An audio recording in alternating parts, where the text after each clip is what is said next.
Hello everyone, welcome to my review of Runaways Season 2, and this one is going to be most certainly a bit awkward, because we don't have any cast changes. We have the same cast as before, so the cast talk is gonna be a little bit difficult. Also, I've realized something about this series that I'm not the biggest fan of, and that is the fact that technically Season 1 ends in the middle of this season, and this season technically doesn't end until like episode 4 of Season 3. There you go, I just had to say it. This series feels like it has been poorly handled, but I'm here for the content, and since they were actually able to deliver all 3 seasons, I feel like I'm less angry about it, because if this got cancelled after Season 1 or Season 2, I would have been very upset, because that would have been horrible. Absolutely horrible. And they took that risk, by the way. They took the risk in order to potentially have something that just got cancelled and was never finished off. And if there's anything I hate, that's the thing that I absolutely despise. So then, let us move into the storyline for this season. So this season obviously continues on where the last season left off,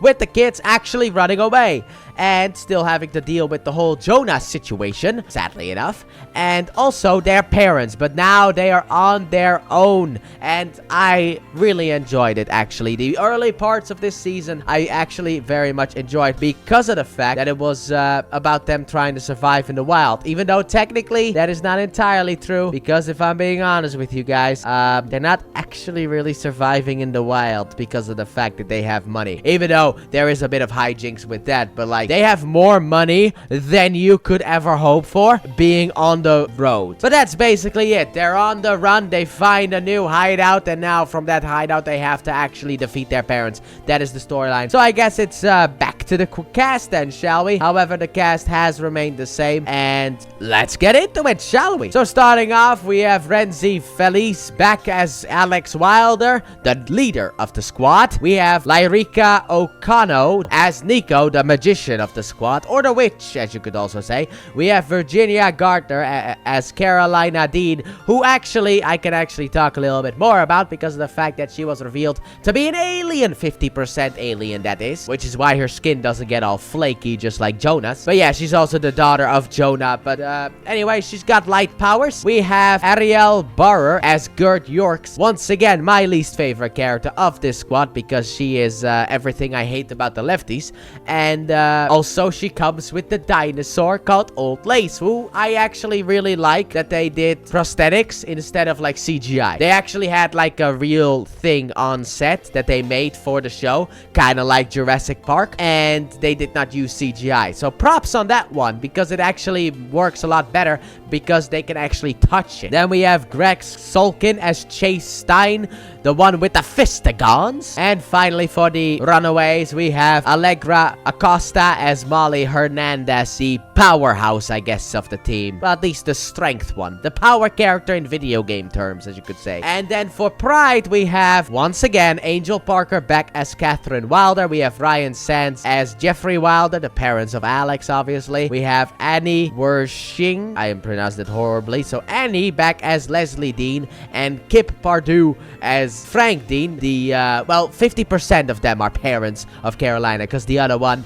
yeah, the woman cheated on him. So, Frank Dean is not technically the dad, but we're gonna call him the dad for the sake of me continuing on. So then we have Ever Dean as Janet Stein, and we also have James Marsters back as Victor Stein, the parents of obviously Chase. Then we have Bridget Branagh as Stacy Yorks, and Kevin Weissman as vocalist of Starset. Must once again make that joke, don't worry. I will make that joke once again in Season 3. But also as Dale Yorks, the parents of, obviously, Gert. And then we have Brittany Ishibashi as Tina Minoru, and James as Robert Minoru, because I'm not gonna try and pronounce that last name because I'll butcher it. The parents, obviously, of Nico. And then to end things off, we have Julian McMahon as Jonah, or, you know, as the race will be called. I'm just gonna spoil it. Magistrate. That is what the race is called. But overall, they all did a good job in this series. I like them.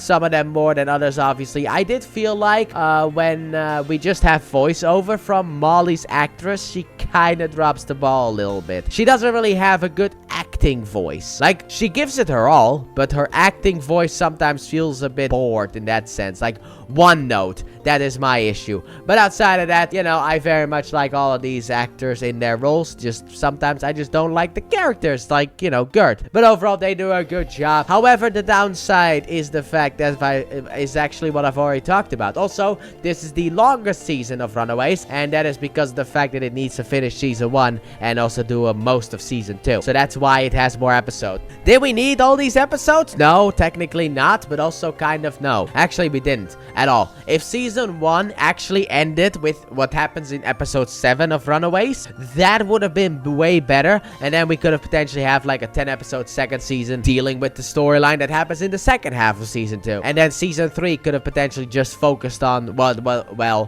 whatever season 3 is gonna focus on. The hot one, obviously. But that is just my issue with this show, where it's like, it doesn't really feel like it ends an actual season. Instead, it's like, here we got a bunch of episodes, and then here's the actual ending of the season. Like, at least I will say this, season 1 felt like an actual ending to the season, but with season 2's ending, it feels like an ending of an episode, not an ending of a season. It doesn't feel like a season finale. That is what I want to say. But I'm just gonna get into final verdicts because of the fact that the rest of my opinions are obviously in the spoiler talk, and I'll talk more about the series in that one. So, my final verdict for Runaway Season 2 is gonna be, once again, a low 8 out of 10. I actually did think that this season was better than the last season because it does a lot more interesting stuff. I will say that this season I enjoyed more, but it's like a low 8 can be from like a 7.5 to like a 7.9, I guess, in that sense. And I enjoyed the season more than the last season, and I'm just gonna call it here because of the fact that I got some work to do in order to get these things done today, so that tomorrow I can obviously start my videos for season 3. So let me know what you guys thought about this season in the comment section down below. With that being said, thank you all so very much for watching, and I do hope you guys have enjoyed. And if you did, please like button, subscribe if you're new, if done so already, turn on notifications. Don't forget to check out my Let's Play channel, link in the description and at the end of the video. And I'll see you guys next time, at least in the MCU chronology, for season 3 of Runaways, because also I don't actually know what comes out next week because I record these in advance, obviously. That way I am able to get you the weekly videos, because if I actually recorded them closer to release date, I may not have actually had time in order to do the weekly videos. So I just record a whole bunch during summertime and hope for the best. So yeah, I'll see you guys for whatever comes out next week. Bye!